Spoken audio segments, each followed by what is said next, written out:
Hello guys, welcome to my YouTube channel. आज हम start कर रहे हैं क्लास 9th का चैप्टर 2 पॉलिनोमियल्स। तो ये चैप्टर जो है वो बहुत ही इजी है, एक्चुअली में बहुत इजी है। एंड आज हम यहाँ से स्टार्ट करेंगे। उसके बाद मैं इस चैप्टर को पूरा कंप्लीट कराऊंगी एंड इसके बाद पूरी क्लास 9th की सीरीज आएंगी। ठीक है, तो जो समझ आए प्लीज़ लाइक दे देना and stick with the channel. तो ये चैप्टर पॉलिनोमियल में हमारा सबसे पहला कंसेप्ट आता है कि पॉलिनोमियल होता क्या है। तो पॉलिनोमियल क्या होता है? पॉलिनोमियल बेसिकली सिंपल सी एक इक्वेशन होती है जिसमें आपको वेरिएबल मिल जाए और कोफिशिएंट मिल जाए, वो आपका पॉलिनोमियल है। तो आपका पॉलिनोमियल सिंपली होता क्या है? पॉलिनोमियल आपकी इक्वेशन होती है, एक ऐसी इक्वेशन जिसके अंदर आपके वेरिएबल्स होते हैं एंड कोफिशिएंट्स होते हैं। अब आप पूछोगे वेरिएबल क्या होता है, कोफिशिएंट क्या होता है? तो वेरिएबल सिंपली वो चीज़ होती है ना। अच्छा, वेरिएबल आपने इंग्लिश में वेरिएबल मीनिंग पता होगा आप लोगों को। वेरिएबल का मतलब होता है कोई ऐसी चीज़ जिसकी वैल्यू सेम नहीं रह रही, जिसकी वैल्यू चेंज होती रहती है। वेरिएबल यानी कि वेरी करने वाला, जो वेरी करती रहती है यानी कि चेंज होता रहता है। तो ये वही मैथ्स में भी आपका वही वेरिएबल होता है। वेरिएबल यानी कि ऐसी चीज़, ऐसा कोई नंबर, मतलब नंबर नहीं, आपको पता नहीं है बिकॉज वो अभी, बट उसकी वैल्यू चेंज होती रहती है तो आप उसे वेरिएबल का नाम देते हैं। ठीक है, या फिर आपको उसकी वैल्यू नहीं पता तो आप उसे वेरिएबल का नाम देते हैं। तो वेरिएबल को जनरली आपके अल्फाबेट से डिनोट करा जाता है। या आपने देखा होगा एक्स हो गया, वाई हो गया, जेड हो गया, पी हो गया, अलग अलग वेरिएबल अलग अलग अल्फाबेट से आप डिनोट कर सकते हो। और कोफिशिएंट क्या होता है? कोफिशिएंट का मतलब होता है कोई भी नंबर जो वेरिएबल को प्रीसीड कर रहा है, या बोलो वेरिएबल से वो मल्टीप्लाई हो रहा है। ठीक है, जैसे सपोज वेरिएबल मैंने लिया है एक्स, तो अगर मैं इसके आगे 2 लगा दूं तो ये मेरा हो जाएगा एक्स का कोफिशिएंट। ठीक है, तो कोफिशिएंट क्या होता है? कोफिशिएंट यानी कि ऐसी चीज जो वेरिएबल के आगे आ रही है, या सिंपली बोलूं तो वो वेरिएबल से मल्टीप्लाई हो रही है। ठीक है, 2x क्या होता है? 2x 2 इंटू एक्स ही तो होता है, उसे हम 2x लिख देते हैं सिंपल फॉर्म में। तो ये जो हुआ ये आपका कोफिशिएंट हुआ एंड ये आपका वेरिएबल हुआ। जब आप ऐसे बहुत सारे टर्म्स लेकर जोड़ देते हो तो वो पॉलिनोमियल बन जाता है। अब देखो, कोफिशिएंट सिर्फ x का या y का या z का नहीं होता।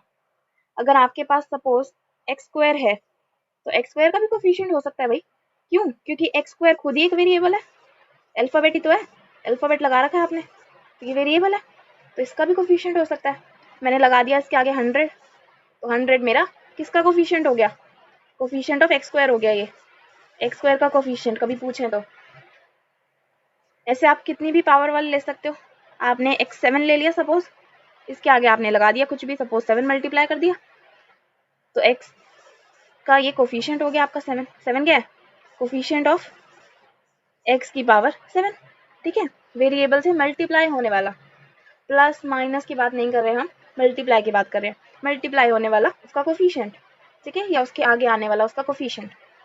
सिंपल थे ये दो कंसेप्ट आपके, वेरिएबल और कोफिशिएंट वाले। अच्छा, तो अब आपको लगता है कि यार मेरे को अभी भी पॉलिनोमियल समझ नहीं आया होता क्या है, तो मैं आपको बोलती हूँ कि पॉलिनोमियल एक इक्वेशन है जो कि सिंपली यार जिसके अंदर वेरिएबल है। किसी भी चीज़ के अंदर आपको एक्स वाई जेड दिख रहा है या नहीं भी दिख रहा, वेरिएबल होना चाहिए उसके अंदर, वो पॉलिनोमियल बन जाएगा। ये मेरा पॉलिनोमियल है, मैंने यहाँ लिख दिया 2x प्लस वाई, पॉलिनोमियल है। 2x लिखा, ये भी पॉलिनोमियल है। क्यों? इसके अंदर x आ रहा है ना वेरिएबल। 2 लिख दिया, ये भी पॉलिनोमियल है। अब ये कैसे पॉलिनोमियल है भाई? इसमें तो कोई वेरिएबल ही नहीं दिख रहा, हमें अल्फाबेट तो है ही नहीं। तो भाई ये सोचो यहाँ पर x होगा, x की पावर 0 होगी तभी नहीं दिख रहा ना आपको। x की पावर 0 होगी तो आपको नहीं दिखेगा, तो हम ये दिखाते नहीं है x की पावर 0, आप लिखते नहीं हो। आपको ये सोच के चलना है कि x की पावर 0 भी तो हो सकती है 2 के साथ, हमें थोड़ी ना पता है। तो ये आपका 2 जो है ये भी आपका पॉलिनोमियल है।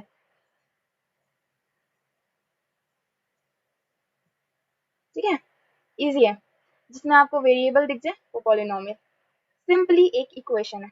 इक्वेशन का मतलब तो समझते हो ना, कोई भी इक्वेशन, यानी कि इक्वल टू आ रहा है उसके अंदर, उसकी कोई वैल्यू है, ठीक है, प्लस माइनस करके वैल्यू निकालते हो आप।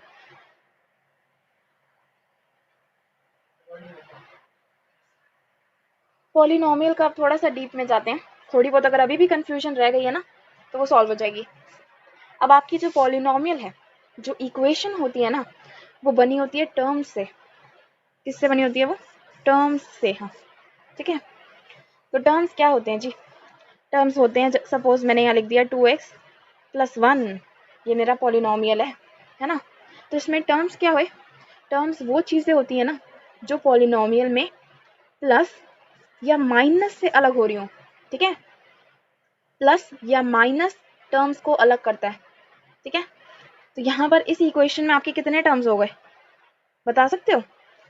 ये प्लस दिख रहा है आपको, तो ये आपका फर्स्ट टर्म हो गया, सेकंड टर्म हो गया, इसके अंदर 2 टर्म्स हैं आपके, ठीक है। एक और एग्जांपल लेते हैं, मैंने यहाँ लिखा 2x + 4x² - 1, इसमें कितने टर्म्स हैं भाई? मैंने अभी बताया था कि प्लस माइनस टर्म्स को अलग करते हैं, है ना। तो टर्म्स, पहला टर्म ये हो गया, फिर प्लस ने अलग कर दिया जी। सेकंड टर्म ये हो गया, माइनस ने अलग कर दिया, थर्ड टर्म आपका ये हो गया, ठीक है। प्लस माइनस के अलग आपको जो भी दिख रहा हो ना, वो अलग अलग टर्म्स होते हैं। प्लस माइनस तोड़ देते हैं इक्वेशन को, जो तोड़ देते हैं तो उन टूटे हुए पार्ट्स को आप कहते हो टर्म्स, वो आपके टर्म्स बन जाते हैं। एक और एग्जांपल लेते हैं, अगर क्लियर नहीं है तो। मैंने आपसे पूछा इस इक्वेशन में कितने टर्म है? आप कहोगे ये तो यार 2x ही लिखा है सिर्फ, इसमें तो कोई प्लस नहीं दिख रहा, कोई माइनस नहीं दिख रहा। तो मैं कहूँगी हाँ एग्जैक्टली यही तो बात है, इसके अंदर एक ही टर्म है, ठीक है।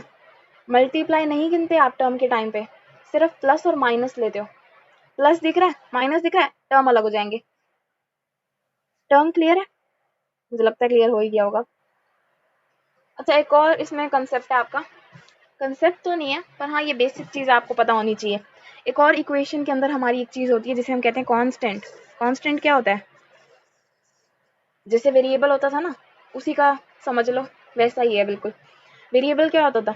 जिसकी वैल्यू वेरी होती रहती है, चेंज होती रहती है। ऐसे ही कांस्टेंट वो चीज़ है जिसकी वैल्यू कांस्टेंट बोलो या सेम बोलो, सेम रहती है हमेशा, ठीक है। सेम रहती है, चेंज नहीं हो रही, तो इसका मतलब सेम ही है। 2 हो गई, 5 हो गई, सेम ही रहेंगी। 2 है तो 2 ही रहेगा आगे भी। तो हर इक्वेशन में आपके कांस्टेंट भी होते हैं, इसे हम यहाँ सेम की जगह फिक्स कर देते हैं। फिक्स्ड बेटर टर्म है, जिनकी वैल्यू फिक्स्ड रहती है, चेंज नहीं होती। चेंज नहीं होगी तो फिक्स्ड ही रहेगी ना। तो ये आपके कांस्टेंट होते हैं। इक्वेशंस में कांस्टेंट कई बार मिल जाते हैं, कई बार नहीं होते, ठीक है। जैसे हमने यहाँ इक्वेशन ली थी एक, ये देखो, ये 2 इक्वेशन जो थी इनमें आपको कांस्टेंट दिख रहे होंगे। ये जो हमारा 2 है, ये क्या है? कोफिशिएंट, अभी हमने पढ़ा था। x क्या है? वेरिएबल। और 1 क्या है? 1 अकेला है ना, तो 1 आपका कांस्टेंट है। अगर 2x है ना, तो इस 2 को कांस्टेंट मत बोल देना, ये वेरिएबल के साथ जुड़ा पड़ा, ये कोफिशिएंट है। कांस्टेंट आपका अलग टर्म जो अकेला नंबर ही होगा सिर्फ।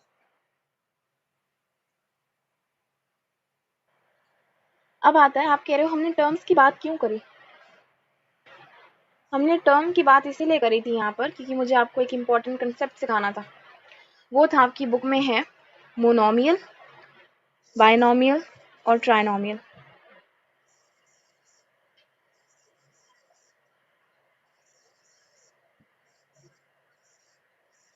ठीक है।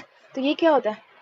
याद रखो, मोनोमियल का मतलब होता है, मोनो का मतलब होता है 1, ठीक है। तो मोनोमियल का मतलब हुआ 1 टर्म, ऐसा पॉलिनोमियल जिसके अंदर एक ही टर्म हो। ऐसे बाय क्या होता है? बाय मीन्स 2, तो यानी कि इसके अंदर आपके 2 टर्म्स होंगे, ठीक है। ऐसे ट्राई, ट्राई मीन्स 3, तो 3 टर्म वाला, यानी कि ऐसा पॉलिनोमियल जिसके अंदर 3 टर्म्स होंगे, ठीक है। पॉलिनोमियल तो इक्वेशन हो गई ना, किसी भी तरीके की इक्वेशन जिसमें वेरिएबल और कोफिशिएंट हो, ठीक है। बट ये उसके टाइप्स हैं, आप इन्हें क्लासिफाई कर सकते हो जैसे पॉलिनोमियल को कि वो तो आप क्लासिफाई कर सकते हो। एग्जाम्पल की बात करते हैं, मोनोमियल यानी कि 1 टर्म वाला, ठीक है। तो 1 टर्म वाला एग्जाम्पल मैंने ले लिया आपका वन टर्म हो, यानी कि प्लस माइनस नहीं होना चाहिए इक्वेशन में।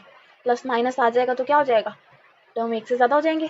तो वन टर्म तो कुछ भी ले लो, सपोज मैंने यहाँ लिख दिया 2x ही ले लो कि आपका वन टर्म पॉलिनोमियल है, इसके अंदर आपका एक ही टर्म है, ठीक है।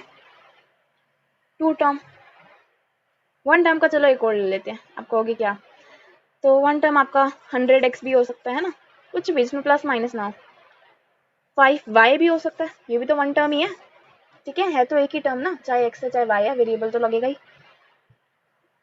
बायनोमियल क्या होता है, जिसके अंदर दो टर्म्स हो, तो यानी कि एक प्लस या एक माइनस आएगा, ठीक है। दो टर्म अपने आप ही हो जाएंगे जब आप एक चीज लगाओगे तो। एग्जाम्पल ले लेते हैं, सपोज 2x प्लस 5, दो टर्म दिख रहे हैं आपको, एक तो 2x हो गया और एक हो गया 5, प्लस इन दोनों को अलग कर रहा है तो ये दो टर्म हो गए। माइनस में भी हो सकता है ऐसा, 2x, 2x माइनस हमने ले लिया, सपोज 100 तो नहीं, चलो 7 ले लेते हैं, 2x माइनस 7, ये आपके दो एग्जाम्पल हो गए बायनोमियल के, ठीक है। दो टर्म्स यानी कि बाय दो टर्म्स होने चाहिए। ट्राइनोमियल यानी कि तीन टर्म्स, इसके एग्जाम्पल तीन टर्म्स हैं, ठीक है। तो आपके दो बार प्लस आएगा या दो बार माइनस आएगा, एक प्लस या एक माइनस, ठीक है। तीन टर्म्स आपके ऐसे डिवाइड होंगे। तो इसका हमने एग्जाम्पल ले लिया, suppose 2x² minus 1 plus 4x, तीन टर्म हो गए ना, ये पहला term, second term, third term, ठीक है। एक और एग्जाम्पल ले लें, चलो एक और एग्जाम्पल आपका हो जाएगा, suppose 3y plus 3 plus 3y², suppose मैंने 3 ले लिया सब में, पर हैं इसमें आपके तीन टर्म्स, ठीक है। कैसे, प्लस माइनस टर्म्स को अलग कर दिया, मुझे दो प्लस दिख रहे हैं तो मेरे तीन टर्म्स अपने आप ही बढ़ गए, ठीक है। ये आपके अलग करते हैं, याद रखना ये जो आपकी चीज़ें हैं प्लस और माइनस, ये आपका टर्म को अलग करते हैं, डिफरेंट करते हैं, ठीक है। जब ये आ जाए तो इक्वेशन टूट जाती है, और कितने टुकड़े होते हैं, ये तीन टुकड़े हो गए, ठीक है, इन्हें हम टर्म्स कहते हैं। आई थिंक अब बिल्कुल ही क्लियर हो गया होगा, मोनोमियल क्या है, बायनोमियल क्या है, ट्राइनोमियल क्या है। अब आपका एनसीईआरटी से ही है सारे कंसेप्ट, एनसीईआरटी एक बार देख लेते हैं, मुझसे कुछ छूट तो नहीं क्या। देखो यहाँ लिखा है सारे एक्सप्रेशंस जो हैं आपके, जिनके अंदर कांस्टेंट हो और एक्स हो, ठीक है, ये अगर मल्टीप्लाई में लग जाता है तो वो कांस्टेंट क्या बन जाता है, कोफिशिएंट, है ना, कोफिशिएंट होता है वो। और हर वेरिएबल का अपना कोफिशिएंट हो सकता है, जैसे कि एक और एग्जांपल मैं आपको देना चाहती हूँ इस चीज़ में, जैसे कि अगर आपकी इक्वेशन है 2x² प्लस 4x प्लस 1, वो आपको कहते हैं कोफिशिएंट बताओ हमें x का, ठीक है। तो आप x² का मत लिखा ना, x का ही लिखना हमने, x को देखो, x के आगे क्या है 4, तो कोफिशिएंट x का क्या होगा 4, ठीक है। सपोज अगर इसी इक्वेशन में उन्होंने आपसे कोफिशिएंट मांगा है x² का, तो भाई x² के आगे देखो क्या है 2 है, तो 2, ठीक है। जिसका पूछा हो आपने सिर्फ उसी वेरिएबल का देना है। अब देखो यहाँ कांस्टेंट और वेरिएबल में फ़र्क है कि कांस्टेंट की वैल्यू हमेशा सेम रहती है, और वेरिएबल की जो वैल्यूज़ होती हैं, सॉरी मैं गलत अंडरलाइन कर रही हूँ, वेरिएबल की जो वैल्यूज़ होती हैं can keep on changing, variable की वैल्यूज़ चेंज होती रहती हैं, वेरी होती रहती हैं, एंड कांस्टेंट की वैल्यू फिक्स रहती हैं या सेम रहती हैं थ्रू आउट द प्रोसेस। जो भी आप क्वेश्चन सॉल्व कर रहे हो या जो भी आप चीज़ कर रहे हो उसमें कांस्टेंट सेम रहेगा, एंड वेरिएबल की वैल्यू डिफर हो सकती है।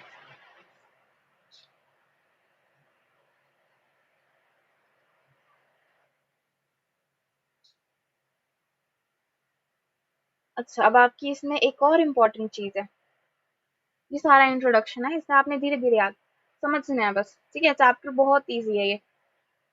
अब आपका एक चीज़ है कि पॉलिनोमियल ना आपका वो कभी नहीं होगा फुली इक्वेशन जिसमें वेरिएबल की होल वैल्यू ना हो, ठीक है।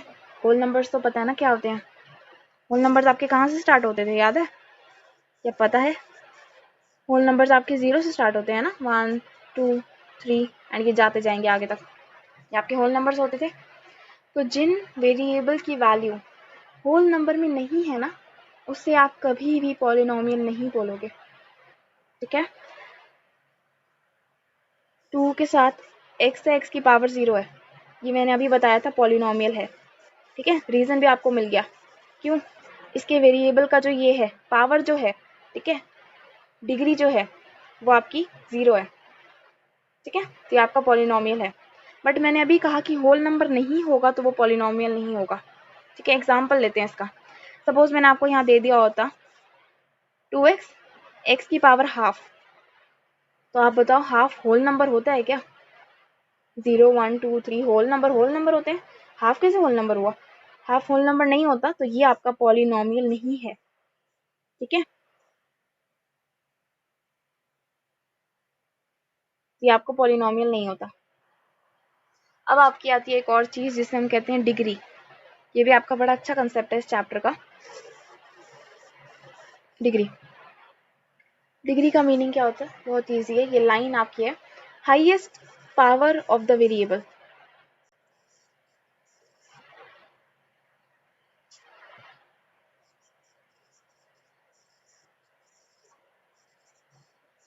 ठीक है, एक इक्वेशन में जितने भी वेरिएबल्स हैं उन सबकी अपनी पावर होगी, है ना। किसी की 0, किसी की 1, किसी की 4, किसी की 5, तो उनमें से जो हाईएस्ट होगी ना वो आपकी डिग्री कहलाएगी। एग्जाम्पल लेते हैं इसका। सपोज मैंने आपको बोला 4x की पावर 5, ठीक है, प्लस 4x की power 2 plus 7x plus 100x square, ठीक है। तो यहाँ पर आपको वेरिएबल दिख रहे होंगे डिफरेंट डिफरेंट, है ना।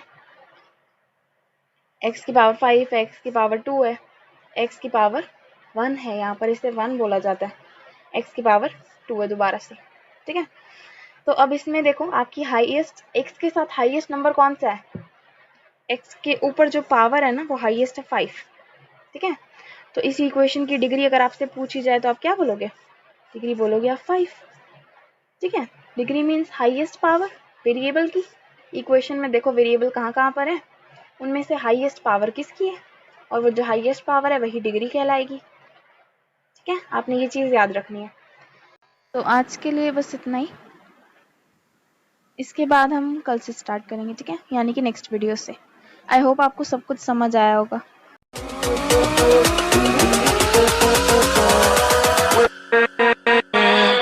with